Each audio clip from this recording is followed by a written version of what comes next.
Guys good evening. So guys ये insights की ना 2 एंड 3 अक्टूबर की है। तो गाइज आपको पता है फर्स्ट की मैंने करवा चुकी हूँ, फोर्थ की करवा चुकी हूँ, सेकंड एंड थर्ड फिफ्थ की करवा चुकी हूँ। फोर्थ संडे को ना इनसाइट्स अपडेट करता है ना विजन अपडेट करता है। तो सेकंड एंड थर्ड की न्यूज़ है तो हम देख लेते हैं। तो guys crime against SC and ST, देखो वैसे हमने कर लिया था जब NCRB की रिपोर्ट आई थी, लेकिन इसको एक बार हम डिटेल्ड कर लेंगे। ठीक है, UAE मिशन टू मून ये हमने नहीं किया तो हम इसमें कवर करेंगे। इंडिया ने रिपोर्ट किया करंट अकाउंट सरप्लस, ये हमने विजन में कर लिया तो ये नहीं करेंगे। लॉन्ग पीरियड एवरेज रेनफॉल तो ये भी हमने कर लिया। Recommendatory dietary allowances and nutrient requirement report तो गाइज ये हमने विजन में कर चुके हैं। डिक्लाइन इन इंडियाज एक्सटर्नल डेप्ट तो गाइज ये हमने विजन में नहीं किया है, हमने करंट सरप्लस का किया था, लेकिन इंडिया के एक्सटर्नल डेप्ट में जो डिक्लाइन हुआ है उसके बारे में हमने नहीं पढ़ा। एयर इंडिया 1 के बारे में भी हमने नहीं पढ़ा है। मल्टी मोड हैंड ग्रेनेड्स तो गाइज ये तो आपको देख के समझ में आ रहा है कि हमने बिल्कुल भी नहीं पढ़ा है। ये देखो गाइज एनिका मैकेनाइट्स तो ये भी हमने नहीं पढ़ा। ट्राइबल एंटरप्रेन्योरशिप डेवलपमेंट प्रोग्राम नहीं पढ़ा हमने। आई मेडिक्स टेलीमेडिसिन सिस्टम्स कुछ नहीं पढ़ा हमने विजन में। तो गाइज आप देख सकते हो काफ़ी चीज़ें ऐसी होती है जो नहीं होती। बोंगो सागर एक्सरसाइज हमने पढ़ी थी कि इंडिया और बांग्लादेश के बीच में है। डाटा गवर्नेंस क्वालिटी इंडेक्स हमने पढ़ लिया था। आयुष ग्रिड प्रोजेक्ट नहीं पढ़ा था तो ये हम अभी पढ़ेंगे। वैश्विक भारतीय वैज्ञानिक समिट ये भी नहीं पढ़ा था। बाकी ये हमने पढ़ लिया था। पाकुर हनी भी पढ़ लिया था हमने। ट्राइब्स इंडिया ई मार्केट प्लेस भी पढ़ लिया था। तो क्या देखो काफ़ी टॉपिक्स ऐसे होते हैं जो इनसाइट्स के विजन में है पर इनसाइट्स में नहीं है, तो इसलिए मैं बोल रही हूँ दोनों पढ़ना जरूरी है। ठीक है, चलिए हम फिर स्टार्ट करते हैं। एयर इंडिया 1 अभी न्यूज़ में क्यों था? देखो जब ये जो एयर इंडिया 1 है, पहली बात ये एक प्लेन है। ठीक है, जो वेरी वेरी इंपॉर्टेंट प्लेन होता है वो है। पहले हम इसके बारे में पढ़ लेते हैं एयर इंडिया 1 है क्या। इंडिया का पहला VVIP प्लेन है, that is the very very important plane. ये मेनली कॉर्पोरेट जो लोग हैं वो इस्तेमाल करते हैं। मेनली इसको कौन कौन यूज़ करता है? प्रेसिडेंट, वाइस प्रेसिडेंट या प्राइम मिनिस्टर यूज़ करते हैं। ये क्या है, देखो आपको पता है USA की 2 कंपनीज हैं, एक बोइंग है एक SpaceX है, तो उसके द्वारा बनाया गया है। बोइंग का 777 देखो गाइस ये इसका नाम है जो भी है, जिसने एयर इंडिया की फ्लीट को 2018 में ज्वाइन किया था। इसके अंदर क्या है, जो ये प्लेन है एयर इंडिया 1, इसके अंदर वार्निंग सेंसर्स भी है, मिसाइल वार्निंग सेंसर्स भी है, और इसके अंदर डिफेंस सिस्टम भी है। मतलब कल को इनके प्लेन पर अगर किसी ने अटैक कर दिया तो इसके पास इतनी एफिशिएंसी है that it can counter defence system. ठीक है, ये जो प्लेन्स हैं इसके अंदर क्या मैंने आपको ऑलरेडी बता दिया, इनके पास डिफेंस सिस्टम है। इन्हें large aircraft infrared counter measures भी बोलते हैं और सेल्फ प्रोटेक्शन स्लूट्स भी बोलते हैं। जो 2 एयरक्राफ्ट्स हैं इनको कौन ऑपरेट करता है ये आपको याद रखना चाहिए। इंडियन एयरफोर्स के जो पायलट्स हैं वो इसे ऑपरेट करते हैं, ना कि जो एयर इंडिया के जो पायलट्स होते हैं वो उन्हें ऑपरेट नहीं करते। इंडियन एयरफोर्स के पायलट्स इन्हें एयरपोर्ट ऑपरेट करते हैं। ठीक है, न्यूज़ में इसलिए था क्योंकि अभी क्या किया है, जो एयर इंडिया 1 जो प्लेन है वो भी इंदिरा गांधी इंटरनेशनल एयरपोर्ट पे लैंड हो चुका है। आफ्टर कब, पहले ये 2 साल से भी USA में था, वहाँ पे इसको रेट्रोफिटमेंट मतलब कि कुछ इसमें आपने कंपोनेंट ऐड किया है। ठीक है, उसको कुछ आपने रेनोवेट किया, तो इसलिए 2 साल से USA में था। उसके बाद क्या फाइनली इंडिया में क्या हो गया, लैंड हो चुका है। ठीक है, तो क्या आई होप आपको समझ में आया होगा। आगे बढ़ते हैं, आयुष ग्रिड प्रोजेक्ट अभी न्यूज़ में क्यों था। देखो सबसे पहले हम ये पढ़ते हैं आयुष ग्रिड प्रोजेक्ट है क्या, फिर उसके बाद हम पढ़ेंगे कि न्यूज़ में क्यों था। देखो आयुष ग्रिड प्रोजेक्ट है क्या, ये प्रोजेक्ट 2018 में इनिशिएट किया था किसने, मिनिस्ट्री ऑफ आयुष ने। देखो गाइस इसका एम यही था कि हम क्या कर सकें, जो भी आयुष सेक्टर है उसको डिजिटाइजेशन कर सकें। ठीक है, ताकि हम वहाँ पे क्या कर सकें, IT बैकबोन को पूरे एंटायर सेक्टर में क्रिएट कर सके, that is the information technology. इसका एम यही था कि हम एंटायर सेक्टर को क्या कर सकें, डिजिटलाइज कर सकें। इसका एम यही था कि हम क्या कर सकें, हर जो भी हमारे इंडिया में जितने भी हॉस्पिटल्स हैं, लेबोरेटरीज हैं, उन्हें कनेक्ट कर सकें। और जो भी ऐसे केसेस आते हैं, ठीक है, जनरली जैसे वहाँ उसमें हमने ये देखना है कि उन केसेस में हमारी जो आयुर्वेदिक मेडिसिन हैं या फिर जो ट्रेडिशनल मेडिसिन हैं उनका कितना इफेक्ट हो रहा है। ठीक है, it is aimed at connecting all hospitals and laboratories so that case histories and observations can be collected, so that हम ऐसी हिस्ट्रीज और जो भी ऑब्जर्वेशन है उन्हें कलेक्ट करें, एविडेंस लें कि क्या हमारी जो ट्रेडिशनल सिस्टम है, जो हमारी आयुर्वेदा है, उसकी कितनी एफिशिएंसी है इन सबको डिजीज़ को डील करने में। ठीक है, तो अभी न्यूज़ में ये था क्यों, अभी क्या मिनिस्ट्री ऑफ आयुष ने क्या किया है, सपोर्ट किया है कि वो क्या करेगी, आयुष ग्रिड प्रोजेक्ट को इंटीग्रेट करेगी किसके साथ, नेशनल डिजिटल हेल्थ मिशन के साथ। ठीक है, तो गाइस आई होप आपको समझ में आएगा। तो गाइस ये जो सेक्शन है ये GS 3 में ही कवर होगा, वो भी साइंस एंड टेक्नोलॉजी सेक्शन में। ठीक है, नेक्स्ट न्यूज़ में पढ़ते हैं हम, वैश्विक भारतीय वैज्ञानिक समिट न्यूज़ में ये क्यों था। तो सबसे पहले हम यही पढ़ेंगे, इसमें भी सबसे पहले हम ये पढ़ेंगे वैश्विक भारतीय वैज्ञानिक समिट है क्या। देखो इसको बोलते हैं वैभव समिट भी बोलते हैं। देखो सबसे पहले जो ये इनिशिएटिव है किसके द्वारा लिए गए, science and technology and academic organisation इसके द्वारा लिया गया। देखो गाइस इसका एम यही है कि हम क्या कर सकें, जो हमारा इंडिया का जो रिसर्च एंड डेवलपमेंट कल्चर है उसे हम बूस्ट कर सकें। ठीक है, उस पर हम डेलिब्रेशन करें, डिस्कशन करें, उसकी थॉट प्रोसेस हम कैसे अपनी इंक्रीज़ करें, प्रैक्टिस R&D कल्चर में फील्ड में किस तरह से इंक्रीज़ करें, और जो भी हम चैलेंजेस फेस कर रहे हैं उनको कैसे सोल्व किया जाए। ठीक है, जो वैभव इनिशिएटिव है इसका एम यही था, हम क्या कर सकें, जो हमारे इंडियन रिसर्च है उनमें जो नॉलेज है उसको या जो एक्सपर्टाइज है उसे और अच्छे वे में, कॉम्प्रिहेंसिव वे में क्या कर सके, बूस्ट कर सके, और जो भी इमर्जिंग चैलेंजेस हैं उन्हें एड्रेस कर सकें। एम यही था इस समिट का कि हम क्या कर सकें, डिफरेंट जो हमारा एकेडमिया है, साइंटिस्ट हैं, उनको साथ इन डेप्थ वे में कोलैबोरेट कर सके, कॉपरेट कर सकें। ठीक है, देखो इसका एम यही है, आपको काफ़ी बार बता चुकी हूँ, इसमें यही बात चल रही है ताकि हम एजुकेशन, रिसर्च और एंटरप्रेन्योरशिप में एडवांसमेंट लेके आ सके, जो कि हमारे एक एसेंशियल एलिमेंट है फॉर सस्टेनेबल डेवलपमेंट। ठीक है, तो भाई न्यूज़ में इसलिए था क्योंकि अभी प्राइम मिनिस्टर जो श्री नरेंद्र मोदी, आपको पता ही है, इन्होंने इनॉग्रेट करी है वैभव समिट, किसके ओकेजन पे, on the occasion of Gandhi Jayanti. ठीक है, नेक्स्ट न्यूज़ पढ़ते हैं, आई मेडिक्स टेलीमेडिसिन सिस्टम, ये न्यूज़ में क्यों था। देखो गाइस आपको टेलीमेडिसिन पता ही है, जिस तरह से आप इतनी फ़ोन ऐप्स चलती हैं, ठीक है, मेड लाइफ वगैरह, तो इसमें आप क्या कर सकते हो, घर बैठे क्या आप अपने फ़ोन कॉल पे क्या कर सकते हो, डॉक्टर से कॉन्टैक्ट कर सकते हो। ठीक है, तो अभी रिसर्चर्स हैं IIT खड़गपुर के, कौन से फील्ड के, department of computer science and engineering ने, उन्होंने टेलीमेडिसिन सिस्टम को डेवलप किया जिसका नाम है आई मेडिक्स।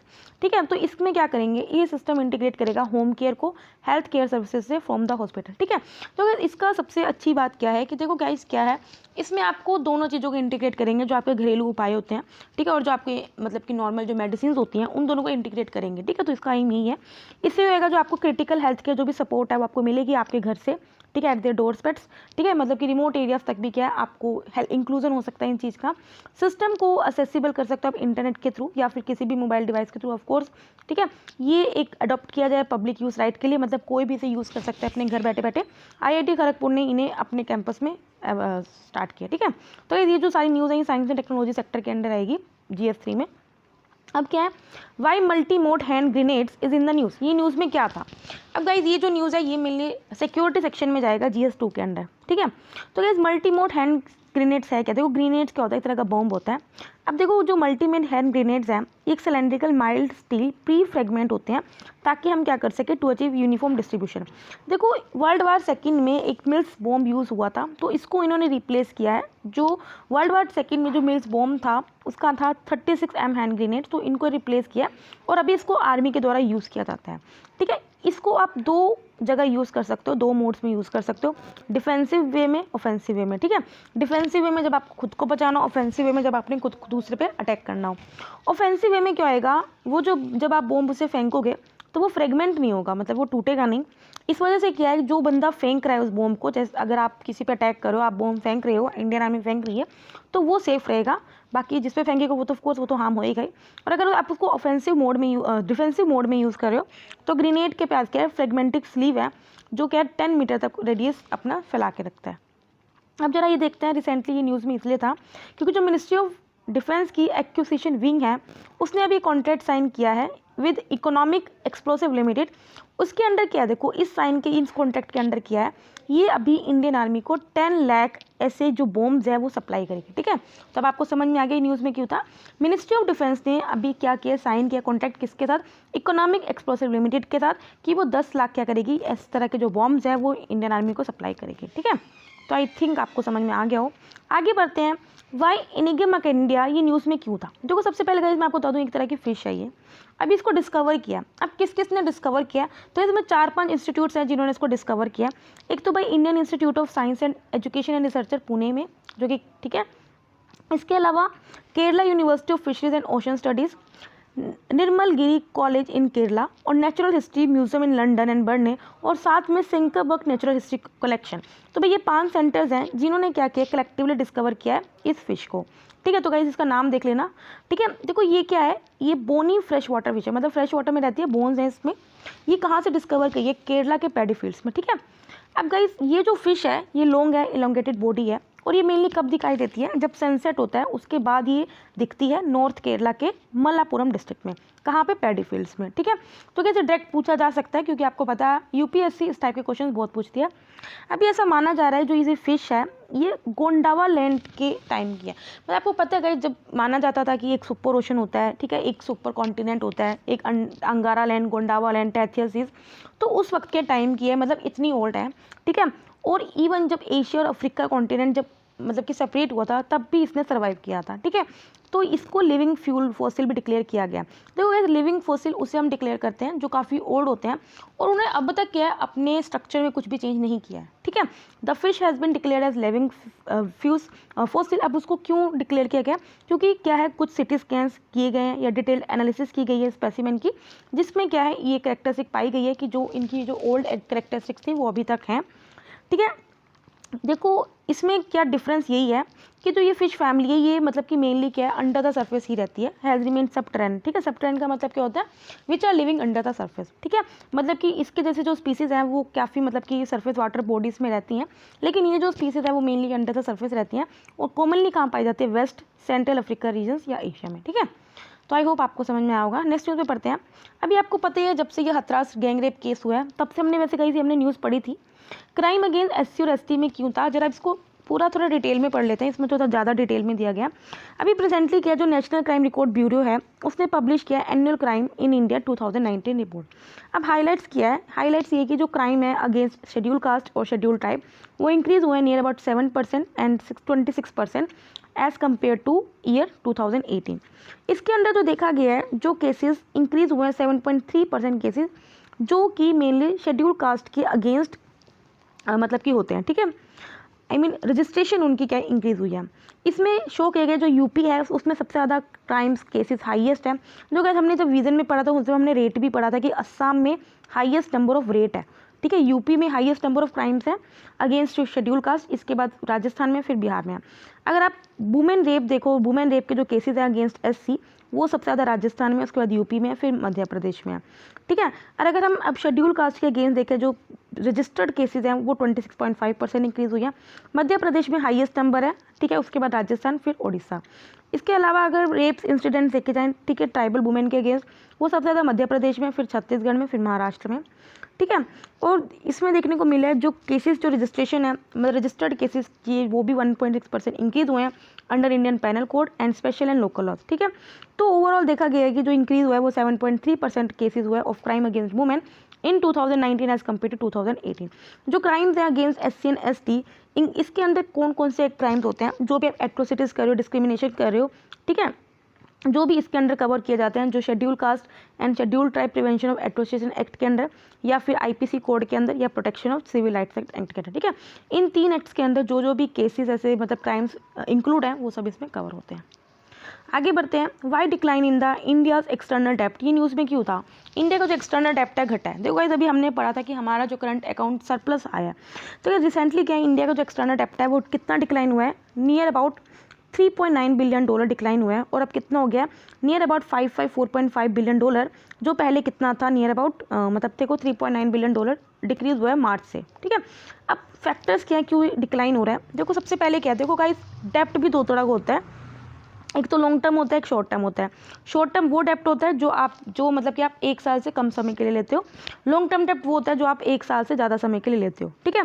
जो लॉन्ग टर्म डेप्ट है वो कितना डिक्रीज़ हुआ है, वो $2 बिलियन डिक्रीज़ हुआ है, ठीक है, और अब कितना हो गया $449.5 बिलियन हो गया। अगर शॉर्ट टर्म डेप्ट देखा जाए तो वो डिक्लाइन हुआ है 18.9% अगर हम जून 2020 के एंड में देखें, ठीक है, जो कि मार्च 2020 में कितना था 19.1%, ठीक है। अब गाइस जो रेशो है शॉर्ट टर्म डेप्ट टू फॉरेन एक्सचेंज रिजर्व की वो भी डिक्लाइन हुआ 20.8% एट जून 2020 एंड, ठीक है, जो मार्च 2020 के एंड में 22.4% थी। अब क्या है जो आउटस्टैंडिंग डेप्ट है, देखो गवर्नमेंट और नॉन गवर्नमेंट सेक्टर दोनों के दोनों डेप्ट लेते हैं, ठीक है।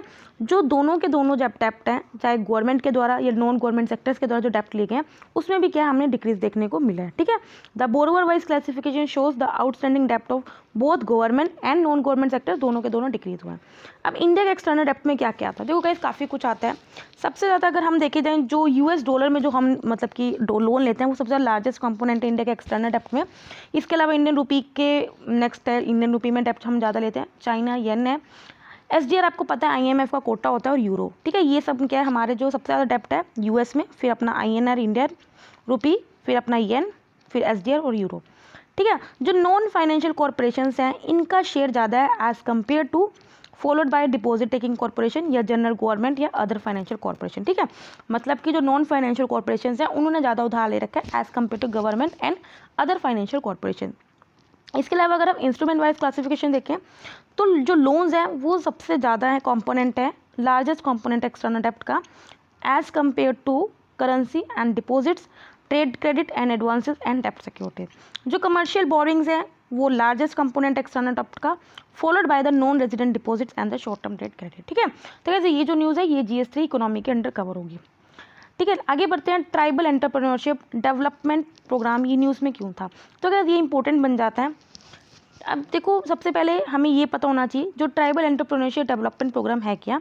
देखो ये जॉइंट इनिशिएटिव है किसका, मिनिस्ट्री ऑफ ट्राइबल अफेयर्स और साथ में एसोकैम का, that is the associated chambers for commerce and industry. देखो इसका एम यही है कि हम क्या कर सकें, जो शेड्यूल्ड ट्राइब्स के लोग हैं उनकी लाइफ को इम्प्रूव कर सकें और वहाँ पे जो ट्राइबल एंटरप्रेन्योरशिप है उसे स्ट्रेंथन कर सकें। इससे क्या आएगा, जो ट्राइबल कम्युनिटी है जो भी अपना कंट्रीब्यूशन दे रही है इकोनॉमी में उसको हम और ऑप्टिमाइज़ कर सकें, बूस्ट कर सकें। ठीक है, और इंडिया का जो विज़न है आत्मनिर्भर बनने का उसे सपोर्ट कर सके। ठीक है, तो अभी न्यूज़ में इसलिए था क्योंकि अभी क्या क्या है, जो हमारे मिनिस्ट्री ऑफ ट्राइबल अफेयर्स है उन्होंने लॉन्च किया किसको, ट्राइबल एंटरप्रेन्योरशिप डेवलपमेंट प्रोग्राम को। ठीक है, अगेन गाइज ये जो न्यूज़ है GS3 इकोनॉमी में जाएगी। नेक्स्ट पढ़ते हैं, why UAE mission to moon, ये न्यूज़ में क्यों था। देखो गाइज अभी क्या है, UAE that is the United Arab Emirate, उसने बोला कि जो UAE का प्लान, UAE क्या है, प्लान कर रहा है कि वो मून पे क्या भेजेगा, अनमैन्ड स्पेस क्राफ्ट। देखो अनमैन्ड क्या है, मतलब कि उसमें मैन नहीं होगा, आदमी नहीं होगा, कोई एस्ट्रोनॉट नहीं होगा, अनमैन्ड स्पेस क्राफ्ट भेजेगा मून पे कब, 2024 तक। ठीक है, हाईलाइट्स क्या है, देखो जो रोवर है उसका नाम क्या होगा, राशिद। तो गाइज आपसे डायरेक्ट भी पूछ सकते हैं राशिद बिलोंग्स टू व्हाट, तो आपको पता होएगा कि ये क्या होना चाहिए, ये एक मतलब कि UAE के द्वारा जो भेजा गया स्पेसक्राफ्ट होगा उसका रोवर का नेम है। ठीक है, राशिद इसका नाम होएगा, जो किसके नाम पे रखा गया, लेट शेख राशिद बिन सईद अल मकतम। ठीक है, जो स्पेसक्राफ्ट को कौन बिल्टअप करेगा, पूरा का पूरा बिल्ड किया गया है अमीराती इंजीनियर्स और रिसर्चर, मतलब जो UAE के जो इंजीनियर्स हैं, रिसर्चर्स हैं, वही उनको डेवलप करेंगे। इसका ऑब्जेक्टिव यही होगा कि वो वहाँ की जो सोइल होएगी, मून की सोइल है उसको इन्वेस्टिगेट करेगा, वहाँ क्या सरफेस की क्या थर्मल प्रॉपर्टीज़ हैं उन्हें इन्वेस्टिगेट करेगा। इसके बाद क्या करेगा, वहाँ की इमेजेस कलेक्ट करेगा और उन्हें वापस अर्थ पे ले आएगा। फिर उसके बाद हम मिशन उसको हम यूज़ करेंगे, काफ़ी मटेरियल साइंस जो टेस्ट करेंगे, रोबोटिक्स, कुछ टेक्नोलॉजीज़ को हम टेस्ट करेंगे। ठीक है, अगर ये सक्सेसफुल हो गया 2024 में तो UAE पहली तो अरब कंट्री बन जाएगी और 4th कंट्री बन जाएगी पूरे वर्ल्ड में जिसने मून पे अपना स्पेसक्राफ्ट लैंड किया after USA, USSR and the China. ठीक है, तो गाइज़ यहाँ पे मैंने सेकंड एंड थर्ड की कंप्लीट कर दिया। अगर आपको अच्छा लगे तो लाइक करना और अगर आपको कोई डाउट हो कमेंट करना। तब तक के लिए बाय बाय, टाटा।